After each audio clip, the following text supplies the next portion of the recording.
qu'il y aura des hommes. L'homme qui est assis en face de moi est aujourd'hui comédien et chanteur. Il y a quelques années, il faisait aussi des vidéos sur YouTube. Il s'était fait remarquer dans La France un incroyable talent. Et en touchant un peu à tout, ce jeune homme de 28 ans s'est fait connaître du grand public qui depuis ne le lâche plus. Alors il est là, parfaitement à l'heure, casquette rouge sur la tête, manteau manga, t-shirt cow-boy, veste en laine kaki. Le mélange est audacieux. Moi, je suis trop vieille pour l'avoir connu sur YouTube et je n'étais pas forcément cliente de titres comme La quéquette de Jacques Chirac. On va y revenir. En revanche, un jour, je suis tombée par hasard sur son titre Poids lourd. Et là, coup de foudre, j'ai tout de suite eu envie de le rencontrer et d'en savoir plus. Alors, qui est ce jeune homme assis en face de moi, capable de porter avec classe moustache et mulet et de passer de la gaudriole à des reprises sublimes de Starmania? Eh bien, on va le savoir. Bonjour Maxence et merci beaucoup d'avoir accepté mon invitation. Bonjour, avec plaisir. Avec un portrait comme ça, ça fait toujours plaisir. On se dit, on est content d'être venu. Comment ça va ? Bah très bien, très stressé, mais très bien. Très stressé par quoi ? Ce concept, j'ai toujours été mal à l'aise en interview, donc c'est assez compliqué. J'ai l'impression que c'est un éternel entretien d'embauche. Non, mais s'il n'y aura pas de boulot à la clé. Ouais, en plus. Non, c'est ça, c'est un entretien d'embauche qui ne mène nulle part. Ouais, non, mais c'est tout un concept. C'est dur de parler de soi et de divertir en même temps. J'ai un peu tout le temps ce... Alors, oubliez la question du divertissement. Ouais, et puis parlez-moi de vous, ça ira très bien. D'accord, très bien. D'où vous arrivez là ? Là, de chez moi. Et où vous irez ensuite ? Sûrement un rendez-vous. Il faut que j'arrive à le caler selon la personne. D'accord. Voilà. On n'en saura pas plus ? C'est un rendez-vous pour écrire des chansons avec quelqu'un, parce que c'est quelque chose que je rêve de faire. Vous voulez qu'il écrive pour vous ? Vous voulez écrire pour... je veux écrire pour des gens. Enfin, avec des gens. C'est pas pour des gens. Mais qui va chanter à la fin ? Pas moi. Ok, donc c'est quand même pour donner à quelqu'un. Okay. Mais c'est l'idée de le faire avec quelqu'un. Et c'est quelque chose que je rêve de faire depuis des années. Et je ne sais pas comment... Enfin, je sais pas trop comment on fait. Et du coup, là, ces derniers temps, j'ai envoyé des messages à des artistes que j'affectionne. Et du coup, je leur ai proposé. Et... C'est qui les artistes que vous aimez, par exemple ? Oh, belle question. Bah là, tout récemment, j'ai rencontré un artiste que j'adore qui s'appelle Jean Castel, qui est vraiment très fort. Avec qui, d'ailleurs, je vais sûrement faire des chansons. Qui s'appelle... Non, je viens de le dire, qui s'appelle Jean Castel. Il fait à l'heure actuelle des premières parties de Pierre Demar. Il a une voix sublime, il est trop fort. Il chante à la fois en anglais et en français. Il a longtemps fait de la musique aux États-Unis, là il est en France. Et typiquement le genre de personne avec qui, quand on le découvre justement sur les réseaux, on se dit « Ah tiens, là j'ai envie de le rencontrer et de creuser un peu plus. » Une dernière fois, j'irai sonner une dernière fois. Mais je sais que tu ne répondras pas. J'ai beau essayer de trouver mieux, les couleurs s'arrêtent loin de tes yeux, qui me traînent dans des rêves. Sans moi tu vis mieux. C'est avec lui que vous avez rendez-vous ensuite ? Non, je tairai la personne parce que justement si ça se fait pas, j'aurais l'air bien bête. Quelle est la chose qui vous a rendu très heureux là, ces dernières 24 heures ? Qui m'a rendu très heureux, c'est de voir l'accomplissement. Alors, c'était pas les dernières 24 heures, si je peux me permettre de tricher un tout petit peu. C'était peut-être plus les 48 heures. J'ai un très bon ami qui a joué aux Victoires de la musique, qui était en Révélation scène. Très bon ami dont je porte la casquette aujourd'hui, qui s'appelle Julien Granel. Et de voir l'accomplissement aussi, il y a toute une histoire de famille, d'amitié. Bon, je parle de famille, mais pour moi, ça va ensemble parce que c'est aussi ma petite amie et sa sœur qui ont fait la scénographie. Et on était tout plein d'amis réunis autour de lui pour sa performance. Et puis moi, je le connais depuis... ça fait 8 ans qu'on se connaît. On a fait beaucoup de scènes ensemble. Que ce soit moi qui fasse ses premières parties ou l'inverse. Et de voir cet accomplissement-là, bah, forcément, ça rend heureux par la musique, par toute la création que ça induit, notamment voilà, au niveau de la scénographie, de toute la direction artistique, enfin tout. J'ai vu comme une espèce d'émergence et de flux magnifique de création et d'amour. Et du coup, cet accomplissement-là, de le voir en Révélation scène et de performer et de faire un si beau show avec toute cette famille et d'en faire partie, c'était vraiment beau. Maxence, ce podcast s'appelle « Tant qu'il y aura des hommes ». Alors moi, je suis assez curieuse de connaître votre définition de ce que c'est que d'être un homme. Oh, c'est bien complexe. J'y ai jamais réfléchi. Bah, en tout cas, j'ai l'impression que... Je sais pas si ça a à voir avec le genre. J'ai l'impression que être un homme, c'est... Est-ce qu'il faut le dissocier d'être une femme? C'est ça, en fait, que je comprends pas trop. Comme vous voulez. Ok. Vous vous considérez comment? Comme un homme, c'est vrai. Alors, je sais pas si c'est la définition, j'y connais pas grand-chose, mais j'ai l'impression que je suis un homme par mes attributs, disons. Mais bah, moi, j'associe souvent être un homme à être adulte. J'ai l'impression que... Alors, est-ce que vous êtes devenu adulte? Pas encore. Pas encore, et ça me pétrifie. Et je sens que cette année, je suis en train de le devenir. Pourquoi ça vous pétrifie? Ça Parce veut dire quoi être adulte? C'est quoi votre définition d'être un adulte? Je crois qu'en premier lieu, l'image qui me vient, c'est des papiers. Être un adulte, c'est remplir des Ouais, papiers. c'est remplir Vous des... avez donc une phobie administrative. Ouais, bah, comme beaucoup de gens, je Ouais. pense. Hein, du Je coup. vous jette pas la pierre. Puis il y a une race extraterrestre de gens qui deviennent comptables et qui te disent qu'ils sont passionnés de ça. Et tu dis, ah, ok, bon, écoute, il faut des passions partout, hein, bien sûr. On respecte, tant mieux, heureusement. Mais bah, j'ai l'impression que c'est ça, et c'est surtout l'âge où on comprend en fait notre quête. Et on comprend un peu peut-être les... Enfin, en tout cas, moi, là, j'ai l'impression d'avoir un peu compris les chemins vers lesquels je me suis engouffré. Et du moins, là où il me menait, est-ce que c'était vraiment là où je voulais qu'il me mène? Est-ce que c'était vraiment ça que je voulais accomplir? Et j'ai l'impression que c'est l'âge où on se dit, ok, en fait, ce qui est bien pour moi, c'est ça. Et, et aussi, on se responsabilise. Moi, j'ai envie, là, j'ai l'impression qu'il y a un gong de l'adulte qui se réveille, qui dit que j'ai envie de bâtir, j'ai envie de construire, j'ai envie d'affirmer, j'ai envie de responsabiliser. Et en même temps, j'ai envie d'être tranquille.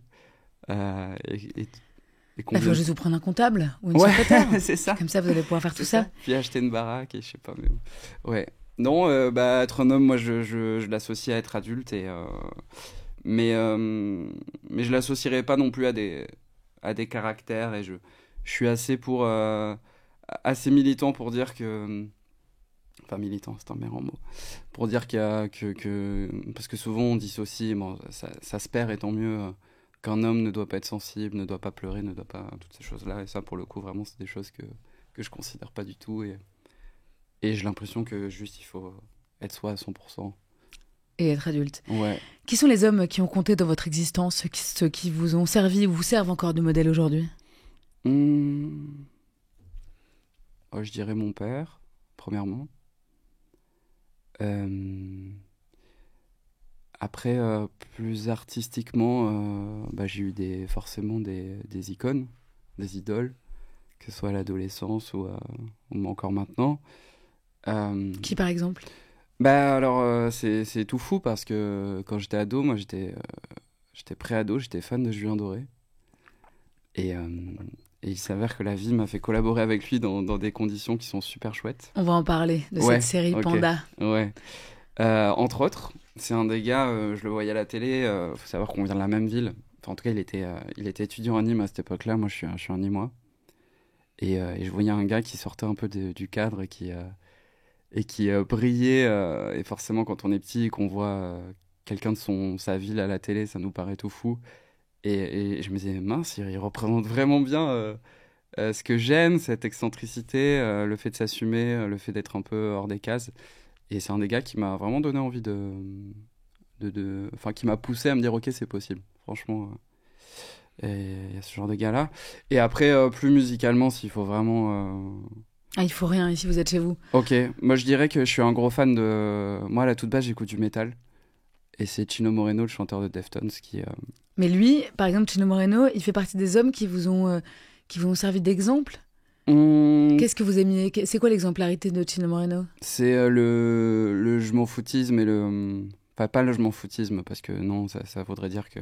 Je veux pas dire que c'est un branleur, mais c'est plus que ça représente ce côté... Je crois qu'en fait, ce qui me marque chez les gens, c'est quand ils s'affirment et quand ils ont pas peur de dépasser les cases et qui sont là et fiers. Et pour moi, Deftones, ce groupe-là, ça a été assez marquant pour moi parce que c'était un groupe qui... on parle quand même de néo-metal, du new metal. C'est pas le courant le plus mainstream, notamment à l'époque où j'ai découvert ça. C'était vraiment démodé. C'était fin d'année 2000. Et je sais pas, moi, ça m'a inspiré parce que c'est aller chercher la dissonance dans des chansons, aller chercher la petite note qui va un peu agripper l'oreille et qui est pas conventionnelle, mais qui pourtant sonne bien parce que c'est assumé. Enfin voilà, c'est pour toutes ces choses. Ce serait quoi votre titre préféré, histoire qu'on puisse illustrer un peu ce dont vous nous parlez là? C'est Digital Bath de Deftones. Alors, avant de parler de vos vidéos sur YouTube, avant de parler de vos chansons humoristiques et puis de votre premier album aussi, très sérieux celui-là, enfin avant de parler de votre carrière d'acteur, évidemment, eh bien, je voudrais qu'on fasse un petit saut en arrière, Maxence. Où êtes-vous né et où avez-vous grandi? Tout ça à Nîmes? Ouais, alors plus particulièrement dans un village à côté de Nîmes. Mais oui, je suis né en 95 à Nîmes, à l'hôpital Carremo. Et, dans quel milieu social avez-vous grandi? Plutôt, je dirais modeste. Hein. Enfin, ma mère est infirmière, mon père est informaticien. J'ai vécu dans un pavillon, vraiment dans ce village, sans trop de soucis, bien heureusement. Et, vous avez des frères et sœurs? J'ai un grand frère, ouais. Qui s'appelle comment? J'aime pas trop dire. Ah ouais? Ouais, je suis assez réservé sur ma vie privée. Ouais. Ok, il a quel âge? Il a 50 plus que moi. D'accord. Ouais. Quel enfant vous étiez, Maxence? Oh, très réservé. Ah ouais? Ouais. Mais en même temps, fou de l'envie de plaire et du coup de tout le temps dans le challenge et de vouloir faire rire et dans les blagues et des fois peut-être à l'excès. Ça, je l'ai analysé avec du recul. Qui t'a donné une image de moi qui n'était pas forcément la mienne. Toujours à vouloir me faire accepter, mais à y trouver goût. Hein, mais du coup, à se dire, est-ce que vraiment les gens m'apprécient pour les bonnes raisons? Et non, alors plutôt réservé socialement, mais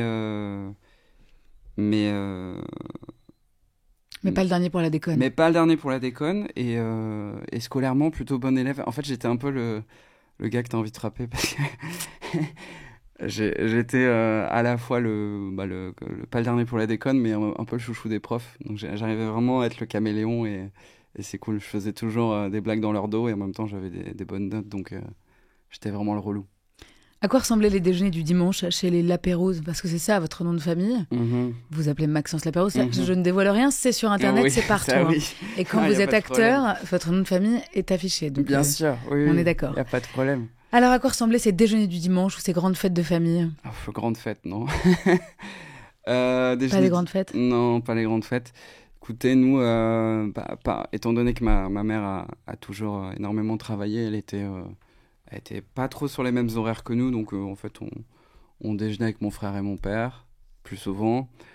Le dimanche ça arrivait que ma mère soit là, mais souvent elle travaillait et c'était vraiment j'ai un souvenir, c'est le poulet rôti devant Walker Texas Ranger. Il y avait toujours la télé en fond et pour le coup vous avez pris l'exemple du dimanche. Pour le coup c'était pas le jour le plus heureux pour moi, enfin j'ai toujours trouvé ça morose, quoi. Vraiment l'ambiance, le poulet devant Walker Texas Rangers. Et on cherche une petite activité pour égayer l'après-midi. On allait au cinéma. Ça, par contre, c'est chouette. Ça, je pense que c'est un des trucs qui m'a... On allait au cinéma, on allait voir quoi, par exemple, chez vous? Oh, tout. C'est vraiment le film à l'affiche. Celui qui tombait bien au bon horaire. C'était vraiment plus histoire d'aller au cinéma. Et aller, il y a quoi, à 16h, à Lyon, on l'a vu, à Lyon, on l'a pas vu, on y va. Okay. Tant que c'était pas un film d'horreur, un truc comme ça. J'ai jamais vu de film d'horreur. C'est quoi le goût de votre enfance? Le goût? La Madeleine de Proust, quand je sais pas moi, le Kinder Bueno, le gâteau au chocolat de votre mère. C'est le Touron. Ah ouais? C'est le nougat espagnol. Mou. Alors ouais. Parce que le dur, je le trouve dégueulasse. Enfin, c'est mes goûts. Mais clairement, j'ai mes deux grands-mères qui étaient d'origine espagnole. Et alors, je sais pas si c'est un lien, mais du coup, dès l'enfance, j'étais fou du Touron et les mantecados. C'est des petits fromages, des petits desserts qui ont une texture vraiment hyper pâteuse en bouche. On a l'impression de bouffer, je sais pas, du plâtre ou je sais pas, mais qu'est-ce que c'est exquis. Il y a plein de parfums. Et vraiment, les Touron, je me souviens, c'était des plaquettes comme ça. Et c'est d'habitude notamment utilisé pour la cuisine. Moi, je les bouffais. Je crois que c'est 2000 calories la tablette. C'est un scandale. C'est un scandale. Vous en mangez encore? De temps en temps, mais je fais plus attention aux calories. J'avais pas la notion de calories à l'époque. C'est vrai, vous faites gaffe à votre poids aujourd'hui? Ouais. clairement. Ah ouais. Ouais. Donc là, vous êtes content de boire des grands verres d'eau, vous dites qu'il faut boire au moins 2 litres d'eau par jour, ça élimine... À 2 litres toujours, parce que je suis un grand buveur d'eau, je suis à 3,5 litres par jour. D'accord. C'est Ouais. pas un peu beaucoup, 3,5 litres? C'est beaucoup. Mais je crois que ça va. Ah ouais. J'ai entendu hier une anecdote d'une fille qui buvait 7 litres. Et pour le coup, c'était vraiment très dangereux. Et apparemment, la nuit, elle rêvait qu'elle se noyait. Ah ouais. Ouais, et elle a D'accord. arrêté. Il paraît d'ailleurs qu'elle a perdu 10 kilos. Enfin bref. J'ai entendu ça hier soir. Ok. Je peux pas témoigner Mais de vous la l'avez véracité. entendu où, juste pour savoir? Dans un petit bar, dans un petit resto-bar. Ah d'accord, Ouais, ok. c'est l'anecdote de... D'accord, c'est une anecdote d'une de pote. C'est la comptoir. pote de pote. D'accord, Ouais, ok, c'est très la bien. pote de pote. Ok, c'était pas sur morandini.com? Non, pas non, sur non, ce- non, non, non, non. D'accord, très bien, Donc, je suis tout à fait rassurée. Aucune idée de la véracité. Mais oui, je fais attention, ouais. Comment s'est passée votre adolescence? Vous étiez bien dans vos pompes? Bah... Non. Et en même temps, j'ai adoré. Je suis là pour le coup, j'ai l'impression qu'il y a 2 catégories de gens. Moi, je suis clairement dans le passé. Je vis dans le passé. J'en étais sûre que vous aviez un petit côté nostalgique. Ouais, une mélancolie folle, constante, avec des pics. C'est étonnant, des fois, je ressens comme une espèce de boule à l'intérieur de moi, qui a une espèce de teinte. Je sais pas l'exprimer autrement, mais elle a comme une teinte. Et cette boule est associée à plein de sentiments que j'ai pu vivre à des instants T de ma vie. Et du coup, à chaque fois que je ressens ça, pour je ne sais quelle raison, si ça va être une odeur, la vision de quelque chose, je ne sais quoi, eh ben, j'ai toutes les images des fois où j'ai ressenti cette boule d'émotion de ma vie, à tel point que des fois, c'est des flashs, c'est des souvenirs que j'avais oubliés. Et j'avoue que je me prends un malin plaisir à replonger dans ces souvenirs et dans cette nostalgie constamment. Et que c'est assez dur, parce que c'est le passé. Donc je suis vraiment dans cette vision-là, en arrière.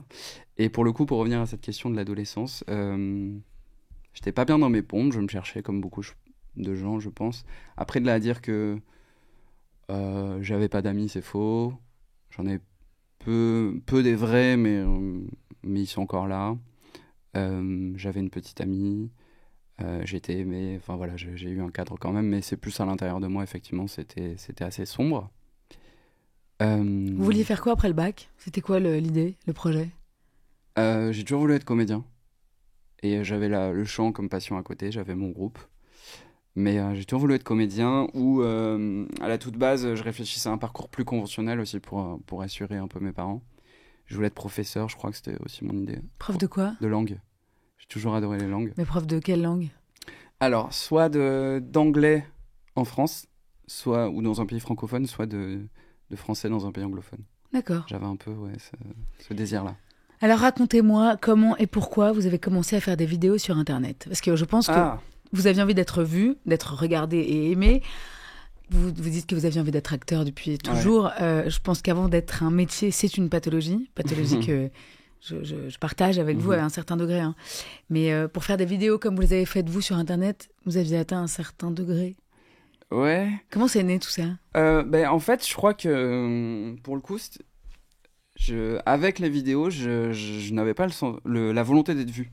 Enfin, j'ai toujours dit, et c'est vrai que j'ai toujours éprouvé ça, que c'était plus comme une passion.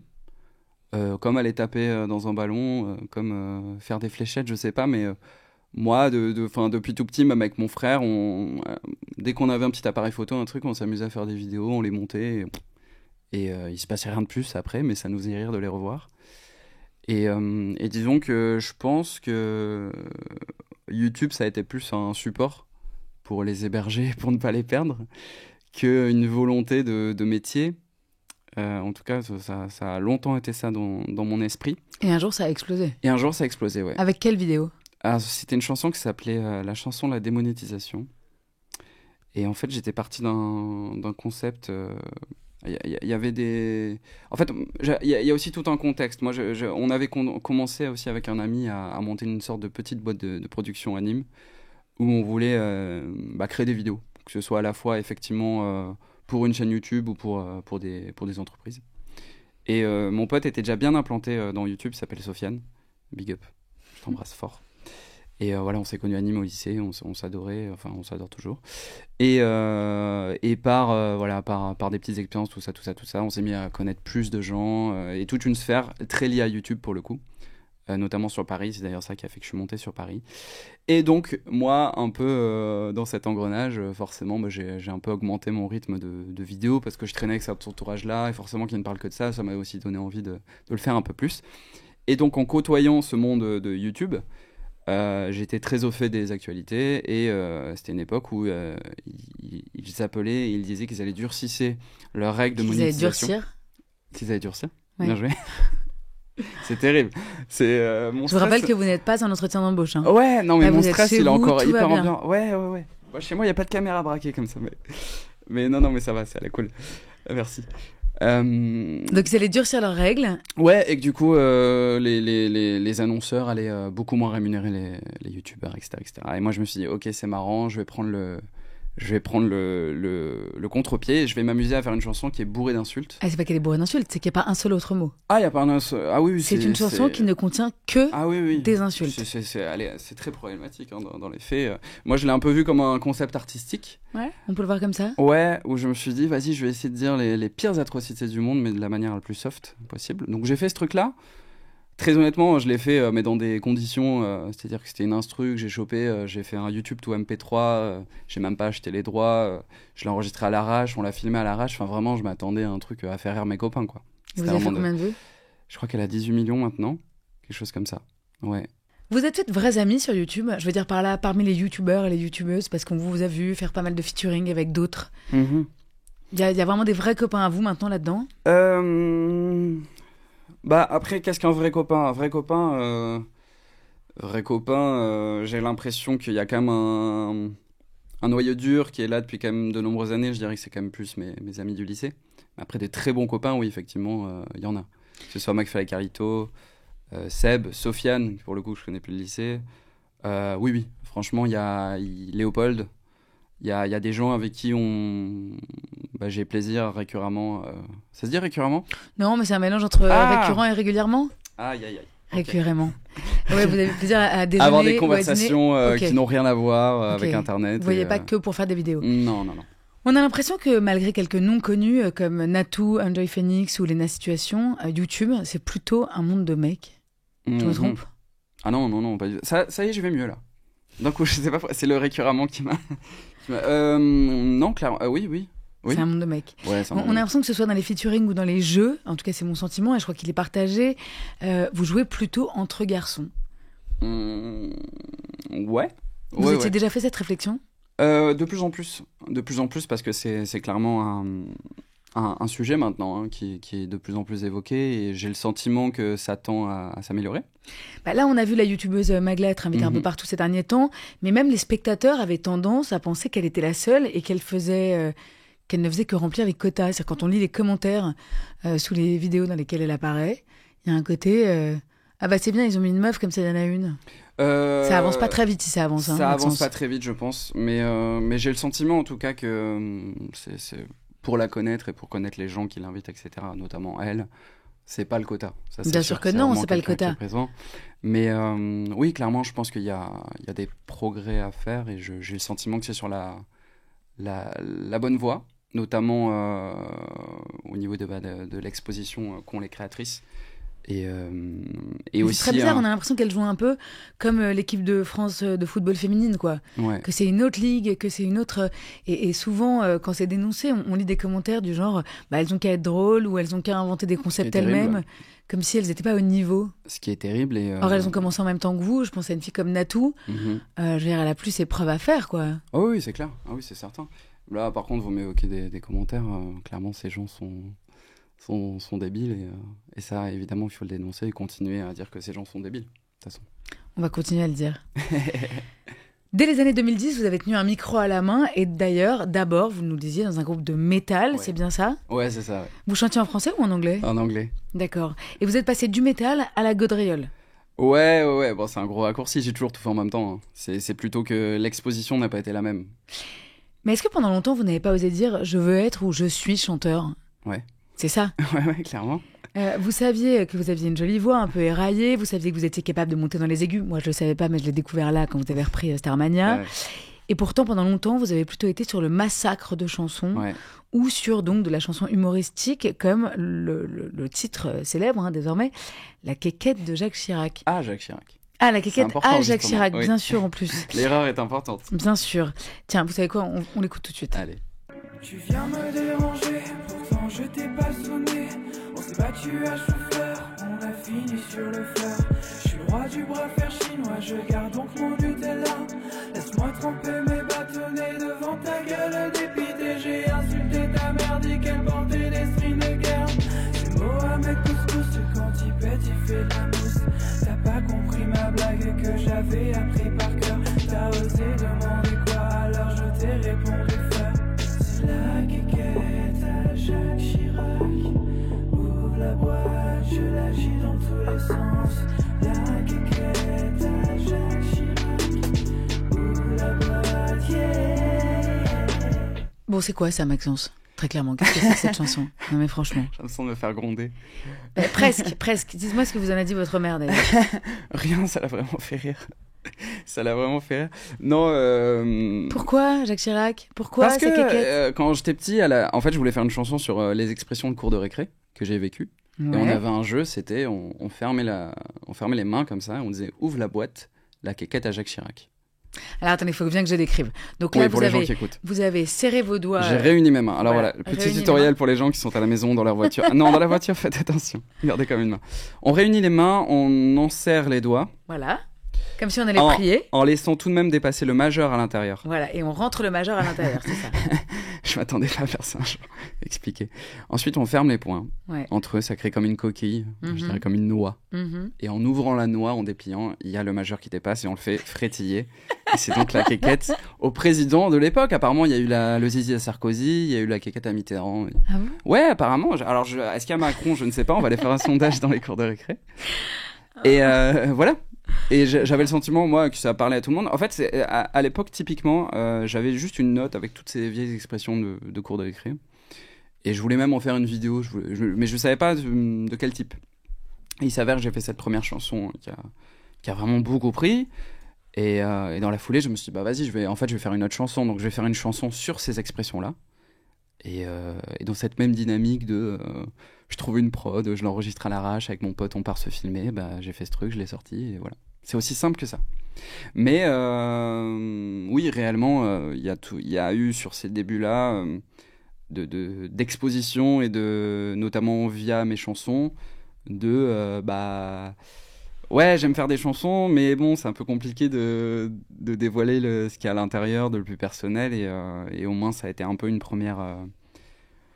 C'est un peu comme si vous aviez mis d'abord le pied avant d'entrer dans la mer, vraiment, quoi. Vous êtes allé tester l'eau, vous avez dit, bon, bah ça va, ça a l'air d'aller, on va y aller. C'est dur de se lancer, de s'assumer et d'aller dans du deep et enfin, pas forcément du deep, mais c'est aussi, la notion est aussi complexe parce que pour les gens, quand on fait une chanson, on parle de soi à 100%. Et du coup, c'est aussi que, très honnêtement, les textes que j'écrivais à l'époque et que j'écris depuis mon adolescence, c'était des trucs assez profonds parce que c'est vraiment de la catharsis, c'est vraiment un besoin. Vous évoquiez au début la chanson Poids lourd, on est clairement sur ce même registre. Et c'est compliqué de se dire du jour au lendemain, vas-y, les gens me connaissent, je suis le mec marrant. Et là, je vais faire un truc vraiment premier degré, exposé, tout le monde y aura accès sur Internet. Mes potes, mon entourage, à la fac, enfin, il y a vraiment un truc assez complexe. Et du coup, je crois que j'ai eu besoin de ce masque pendant longtemps. Et petit à petit, j'ai enlevé des parties du masque, quoi. Et enfin, un jour, vous êtes décidé à nous montrer l'étendue de vos talents, vos vrais talents, avec des covers, c'est-à-dire avec des reprises vraiment magnifiques. Et puis avec un album, votre premier album, Tout est trop beau.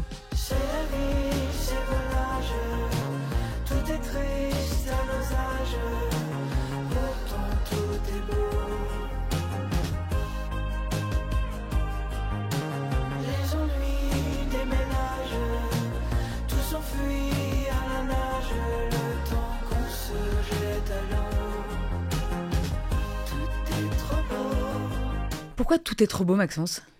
Parce que même si j'ai du mal à le penser, je pense que tout est trop beau. Après, c'était plus... forcément, on est sur sur un truc qui se veut, j'allais dire artistique, donc on est tous dans un concept et fallait nommer cet album. Mais en fait, je voulais évoquer que je parle énormément, et bon, c'est un peu, j'ai l'impression, à la mode, mais c'est comme ça. Je parle énormément de ma sensibilité et de mon hypersensibilité diagnostiquée. Et je le ressens vraiment au quotidien. Et j'avais envie de dire que ce qui a longtemps été un problème pour moi, notamment dans les émotions les plus profondes, basses, peut et se dévoile être une force dans les émotions les plus hautes, disons. Et disons que j'avais envie de dire que tout était trop beau dans les extrêmes, que ce soit dans la plus profonde tristesse, tout comme dans l'euphorie. La vie est belle et que les sentiments sont magnifiques. Et voilà, c'est aussi simple que ça. Et ce premier album est magnifique. C'est vous qui l'avez écrit et composé seul ? Non. J'ai tout écrit, oui. Et j'ai composé la globalité des mélodies de chant. Mais je l'ai composé entre autres avec des gars de Toulouse qui s'appellent Léo Faubert et Léo Boulumier. Et c'est aussi co-composé, mais surtout réalisé par Clément Lib, qui est... Bon, les trois sont des virtuoses. Et quelle est la première chanson sur laquelle vous avez travaillé ?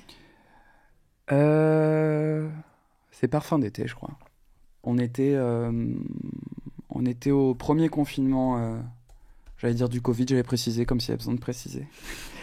Premier confinement, et pour le coup, j'ai été en contact surtout avec Léo Faubert, qui est un excellent musicien, compositeur, qui accompagne Big Flo et Oli sur scène. Et on se connaît de là d'ailleurs. Et je voulais créer de la musique. Et ils m'ont envoyé des prods, quoi, enfin, des sons. Et du coup, ça m'a fortement inspiré. Et d'ailleurs, ce qui était assez étonnant, c'est que je pense que pour beaucoup de gens, ça a été assez changeant dans leur vie, ce confinement. Mais moi, c'était la première fois que j'écrivais des chansons joyeuses. Parce que je pense que j'avais besoin un peu de m'évader. Et c'était peut-être la première chanson joyeuse, enfin qui se veut joyeuse, que j'ai écrite. Donc, en tout cas sérieuse, joyeuse, parce que les joyeuses conneries, j'ai dû en faire, je pense. Mais ouais, c'est cette chanson-là.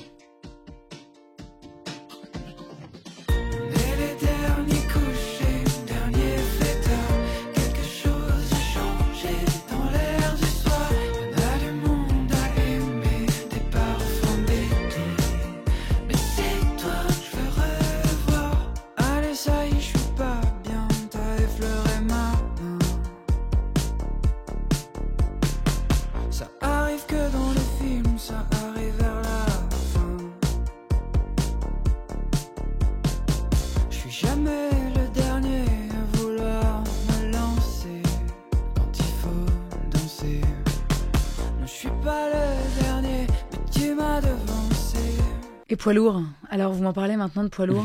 Parce que moi, vraiment... Alors, il faut quand même que je vous dise un truc. Moi, j'ai connu ce titre d'abord par une reprise sublime d'Hélène Sio. Ah, bien sûr. Je suis sur la route des vacances et je sais pas ouvrir les vitres. Pourquoi les murs ont ta présence? Pourquoi les livres ont des chapitres? On dit que l'amour dure 3 ans et j'ai jamais trop su compter. C'est quoi cette course sans gagnant? Je pensais pas juste participer. Je voulais encore te dire bonjour. Mais c'est comme ça que je l'ai découverte. Et ensuite, je suis allée vers vous pour me dire, mais qui est ce gars? Je n'avais jamais entendu parler de vous, je ne connaissais pas votre musique. Et franchement, elle m'a plus quittée. Ah, c'est trop gentil, merci. Qui c'est qui a réveillé le silence? Je l'entendais plus depuis toujours. Qui c'est qui a manqué de vigilance? Je me suis mangé un poids lourd. La vie sans toi c'est le pire bruit. Le genre qui réveille dans la nuit, comme une sonnerie à 4h30. Je te jure l'absence elle est méchante.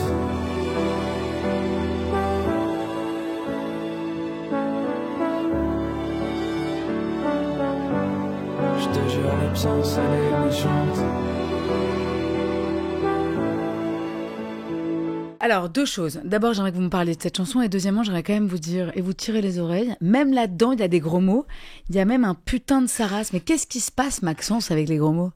Qu'est-ce qui se passe? Vous avez un petit syndrome de la Tourette? Est-ce que des fois, quand on est au plus bas, on n'a pas envie de le crier Putain de sarrasse? Ouais. Si, je suis d'accord. Voilà, racontez-moi cette chanson. Alors, la complexité, c'est que je fais un métier où on aime bien dire des choses dans les chansons et on a un peu plus de mal à les expliquer. Dis-moi, moi je vais vous parler, j'ai un peu de mal avec l'intime, mais ça va, je l'ai déjà dit ailleurs, donc je vais y aller.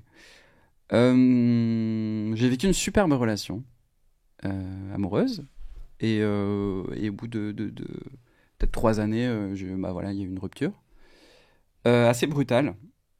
En fait, je m'y attendais pas. Voilà. Et donc, clairement, je m'y attendais pas du tout. Avec du recul, c'est pour un mieux. Franchement, je me suis rendu compte que moi-même, mais bon, c'est des choses qui sont venues après. J'étais plus amoureux non plus.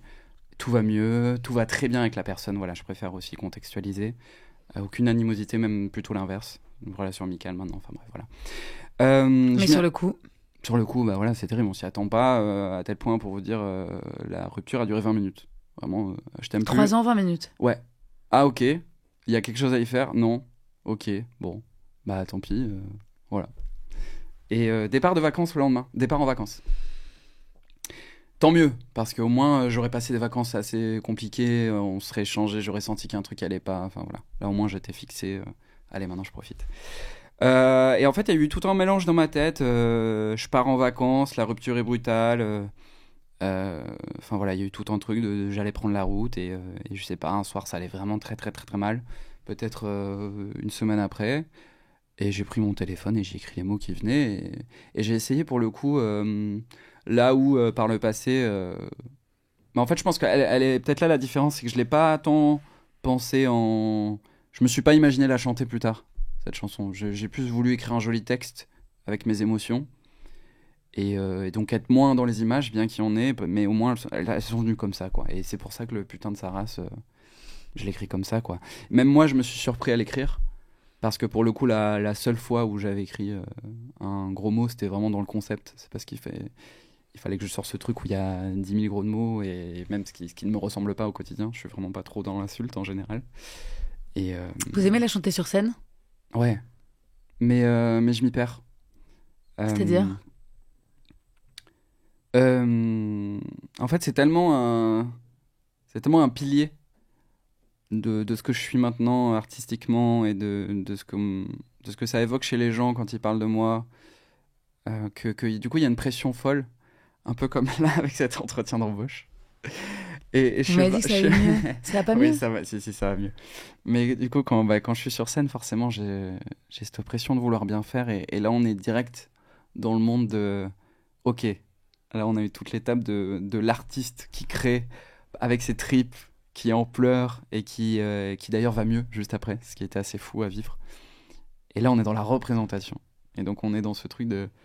Est-ce qu'il faut retrouver cet état? Est-ce qu'il faut le truquer? Est-ce qu'il faut... Et donc, il y a toutes ces questions qui se mêlent. Ça se mêle dans ma tête. Au final, c'est assez fluide. C'est-à-dire que je suis toujours dans ce... Évidemment, je me mets pas au bout et au bout de mes émotions et je suis pas... Je revis pas l'instant, mais j'ai quand même des trucs qui reviennent et je suis quand même dans une façade. Mais du coup, tout se perd et ces derniers temps, ça fait une dizaine de dates qu'à chaque fois que je la chante, j'ai peur d'oublier la parole suivante. Et du coup, je suis focalisé là-dessus. Je suis sûre que le public peut vous aider. Si Oui, peut-être, mais bon, j'ai envie de la chanter. J'ai peur que ça casse l'émotion et j'ai toujours envie de la sublimer et que ce soit la meilleure prestation. C'est votre chanson préférée? Pour ce que ça évoque chez les gens, de ce qu'ils m'en disent, oui. Parce que je crois que je fais vraiment ce métier pour ça. Bien qu'à la base, je le considère pas comme un métier. Et c'est quand même assez fou. Tous les jours, je me dis, c'est fou, c'est un métier. Mais pour ce que ça évoque chez les personnes qui m'en ont parlé, et voilà. Et je dis toujours que ce soit une poignée de gens ou des milliers, c'est génial. Enfin voilà, les fois où je me dis, mince, je remplis pas des salles de milliers de personnes, mais je me ressaisis, je me dis, attends, il y a quand même au moins une dizaine de personnes qui t'a dit que tu les avais aidés par cette chanson dans leur vie, que tu les aides à passer des moments compliqués, que ça les marque, et je me dis, ok, c'est bon. En fait, je suis clairement à ma place, et je suis trop content. Et rien que pour ça, ouais, c'est ma chanson préférée, pour ce que ça m'a fait, pour le truc assez magique que ça m'a fait de l'écrire. Et ce truc fou, je m'y attendais pas que ça parle autant aux gens. Je m'y attendais vraiment pas. Et je pense que c'est aussi une clé. En tout cas, vous devez à cette chanson notre entretien d'embauche, là. Oui, en plus. Mais aussi, j'ai compris maintenant qu'en fait, ce qui parlait aux gens et ce qui, moi, me parle, c'est quand on sent la sincérité. Je vous ai pas vu sur scène, malheureusement, pas encore en tout cas, mais j'ai vu pas mal de vidéos de vous sur scène. Et on dirait que vous avez fait ça toute votre vie. Il y a un truc hyper rock, quoi. Je vous vois vous jeter dans le public. Alors j'imagine que ça vient aussi un peu du métal, qui est quand même votre premier amour, mais c'est explosif, quoi. Et d'ailleurs, quand on écoute votre album qui est plus calme, on n'est pas dans un... Je me demande comment vous l'avez adapté, réorchestré pour que ça devienne ça. C'est-à-dire, vous faites hurler les foules. Ouais, vous l'avez dit, ça vient peut-être du métal. Je suis fou de scène. C'est ça, ça se sent. Ouais, j'aime trop. Des fois, on fait le distinguo que je trouve un peu bête, mais entre es-tu un artiste de studio ou de scène, je trouve ça un peu bête, mais il y a vraiment des gens qui se considèrent plus dans l'un dans l'autre. Moi, clairement, c'est la scène, s'il fallait vraiment mettre un truc. J'aime trop ça, j'aime l'échange, j'aime la magie qui se crée, je parlais là juste avant de faire des salles avec des milliers de personnes, je crois qu'au fond même je préfère quand il y a un truc, j'aime créer ce truc de on est entre nous, j'aime faire des blagues, j'aime que ce soit pas du donnant-recevant, j'aime sentir cet échange là, et effectivement j'aime aussi, notamment moi en tant que spectateur, j'aime que quand je vais voir un concert, j'ai envie de pas avoir le sentiment que j'écoute le CD, quoi. Donc j'ai envie que ça vive, j'aime bien la notion de spectacle. C'est sûr qu'avec vous, la notion de spectacle est respectée. Je parlais des reprises que vous faites également. Elles sont incroyables. Il y a eu Le Monde est Stone récemment, Un homme heureux de William Scheller, Can't Help Falling in Love with You, ou même la chanson de Prévert de Gainsbourg, pour ne citer que ces titres-là. Vous parliez de nostalgie tout à l'heure. En tout cas, en musique, on y est, quoi. Très, très, très clairement. Ouais. On n'a pas trouvé plus nostalgique. Vous dites ça parce que je fais des chansons anciennes? Non, parce que vous faites des chansons tristes. Ah, ouais. Stone, Le Monde est Stone. En plus, vous avez quand même l'art de la mise en scène. Vous vous mettez sur un rocher, balayé par les vagues, au moment de Noël, avec un bonnet rouge, ou alors seul dans votre chambre pour chanter Je veux être un homme heureux, ou c'est l'inverse. Enfin bref, à chaque fois, vous avez quand même une petite mise en scène qui est... Ouais, aussi parce que c'est l'idée qui vient, quoi. C'est l'idée du moment. C'est quoi votre prochaine reprise? Alors, en exclu. Ouais. Pour la Saint-Valentin. Ouais. Je sors une adaptation de Careless Whisper de George Michael. Une adaptation, c'est vrai que vous l'avez traduite en français? Ouais, j'adore faire ça. Je sais, je vous avais vu. Et alors ça donne quoi? Je peux avoir un tout petit bout? Là, comme ça? Elle sera pas sortie, de toute façon. On sera pas sorti avant le 14. Allez, comme ça. Vous pouvez vous chauffer la voix. Alors je danserai plus jamais. Les pieds qui tremblent tiennent mal le tempo. Je pourrais ne pas trop m'en soucier. Mais tu sais, sans les mots, j'ai voulu tromper, je me suis trompé. J'ai joué à perdre mon plus beau cadeau. Et je sens qu'en t'entendant ce que tu me dis adieu, que c'est la fin du slow. C'est un truc du genre. J'avais peur de pas me souvenir des paroles, mais oui, c'est ça. Arrêtez d'avoir peur de perdre les paroles. Ouais, c'est vrai. Oh. Ça va très bien, vous n'avez pas de mémoire défaillante. Et du coup, je l'ai joué un peu plus... C'est drôle, ça. Un peu plus dans la mélancolie aussi, parce que quand on l'écoute, c'est vrai qu'il y a un aspect un peu dansant. Bon, elle est triste, cette chanson, mais du coup, là, j'ai un peu appuyé sur le côté tristou. Et juste pour me faire plaisir, vous me feriez pas un tout petit bout du Monde est Stone? Stone, le monde est stone. Je cherche le soleil au milieu de la nuit. Franchement, je l'ai écouté tellement. C'est peut-être moi qui ai fait 10 000 vues sur votre vidéo toute seule. Waouh, je sais. Sans traitement. Ouais, vous mettez un autotune sur votre... Non, mais je sais, mais vous allez y arriver. J'ai la tête qui éclate, je voudrais seulement dormir, m'étendre sur l'asphalte et me laisser mourir. Stone, le monde est stone. Je cherche le soleil au milieu de la nuit. J'ai vraiment du mal. Je sais pas si c'est la terre qui tourne à l'envers, ou bien si c'est moi qui me fais mon cinéma,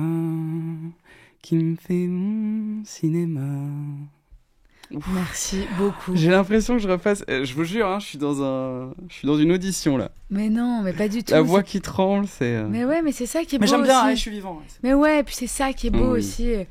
Vraiment, merci quoi. Merci beaucoup. C'est cool. Bon, vous êtes aussi acteur, Maxence, on en a parlé. Ça va aller mieux. On n'est pas dans un casting. Oui. Et donc, dernièrement, vous aviez aux côtés de Julien Doré dans la série Panda sur TF1, dans laquelle vous jouez un policier mélomane un peu bizarre. Oui. C'est ça, j'ai bien résumé. Oui, c'est bien. C'était chouette ce tournage. C'était trop bien. C'était fantastique. Vous étiez fan de Julien Doré, vous n'avez pas été déçu? Non, et c'est fou parce qu'en plus mon personnage l'est. Donc moi quand j'ai lu le casting, je me suis dit mais c'est incroyable là. Tournage chez moi, chez nous, en Camargue quoi. On joue particulièrement à Palavas. Donc un endroit où j'ai été moult fois. Mon personnage devait savoir chanter. Donc il y avait un truc de ok, enfin c'est fou, ok, bon bah je veux le rôle. Et je l'ai eu, je suis trop content, je suis vraiment très content. Et pour toutes ces raisons-là, tournage incroyable, mais aussi parce que l'équipe était fantastique. Moi qui ai très peu d'expérience de comédie, pour en avoir discuté avec les autres comédiens, ils m'ont dit non c'est assez fou là que tout se passe aussi bien, que tout le monde soit aussi gentil. Enfin, il y avait vraiment un truc idyllique qui était fantastique. Moi je prenais ma voiture que j'ai eue à mes 18 ans pour aller sur le tournage, qui est quand même un tournage d'une grosse prod TF1. Je rentrais chez ma mère dormir. Enfin, c'est assez fou, quoi. C'est vraiment le rêve. Non, ça a tourné combien de temps? Alors moi, j'ai eu une trentaine de jours, mais sinon, c'est du tournage de mi-avril au 14 juillet. Ok. Voilà, pour 6 épisodes. Il y aura une saison 2? Oui. Ah. Oui. Vous commencez quand? Au printemps. J'ai pas plus de précision là, mais au printemps. Vous êtes content? Ouais. J'ai hâte que le rêve se... Là, j'ai été dans la concrétisation du rêve. On verra. Normalement, ça devrait très bien se passer, mais là, je vais juste encore plus le kiffer, du coup. Moi, j'ai demandé à Julien Doré de venir ici. Je lui ai écrit, on s'est parlé. Ouais. Je lui ai envoyé des extraits. Ouais. De Tant qu'il y aura des hommes. Je lui ai dit que j'étais même prête à venir, moi, avec 2 petits micros, me poser dans l'herbe ou sur un rocher, pas loin de sa maison. Voilà, j'étais prête à faire le déplacement. J'attends encore qu'il me réponde. Franchement, Maxence, si vous pouvez appuyer cette demande, ce serait hyper sympa de votre part. Avec plaisir. Mettez juste un petit mot. Je sors de chez Molcou. Franchement, elle est sympa. Allez, vas-y, fais ça pour elle. Allez, ça me ferait super plaisir. Je fais ça. Qu'est-ce que vous aimez le plus dans ce métier d'acteur, Maxence? Ça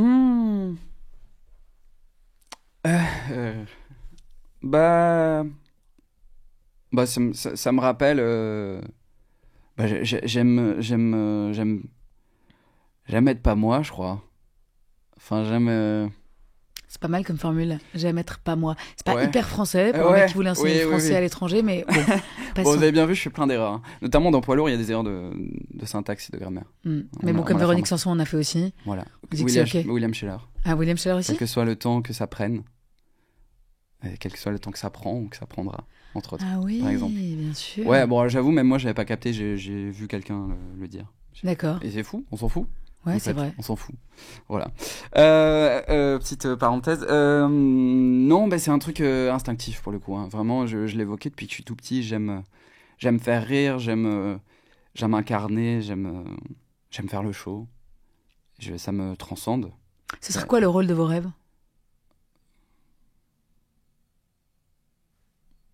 Un truc que j'aurais écrit, ça c'est sûr. J'allais y venir, vous avez envie d'écrire pour vous, donc. De base, non, mais en fait, plus j'y goûte, et en plus, c'est tout à fait nouveau hein, pour moi la comédie, mais plus j'y goûte, plus déjà, je me dis, ok, ce qui est fou avec la chanson, c'est que, évidemment, j'ai des partenaires qui m'aident à exprimer au mieux ce que j'ai envie d'exprimer, mais c'est moi qui exprime, c'est moi qui crée. Et là, dans la comédie, je me dis, c'est quand même... j'adore jouer ce qu'ont écrit les gens et essayer de me l'approprier et proposer ce que je suis dedans. Mais c'est vrai que ce serait assez fou de faire un truc où c'est toi qui crée tout, quoi. Mais alors, vous écriveriez quoi comme rôle? Ce que j'aime et j'ai envie de jouer le plus, tout dans l'excès. Je pense que ce serait un truc dans l'humour le plus absurde et dans la comédie la plus folle et un truc dans la tristesse absolue aussi. C'est dur à définir, mais là, c'est pas... c'est hyper ambivalent. Ouais, là, on c'est sait hyper pas, ambivalent. Ouais, allez, fiasco. On va arrêter là, je crois. C'est qui les acteurs qui vous font rêver? C'est fou parce que j'ai pas une énorme culture de cinéma. Et je me suis jamais trop posé la question. Mais en fait, je vais citer l'exemple le plus bateau du monde, c'est Jim Carrey. Jim Carrey aux États-Unis et en France, un contemporain mais qui m'inspire beaucoup, c'est Pierre Ninet. Après, dans les anciens, j'ai tellement peu de culture ancienne de cinéma que je ne saurais citer personne. C'est pas grave, c'est bien ça déjà. Ouais, ok, cool, c'est bien. À quoi reconnaît-on vos amis, Maxence? Désolé, je prends du temps à répondre. Hein. À quoi on les reconnaît? Mm. Je pense que à leur névrose. Est-ce que vous avez des regrets?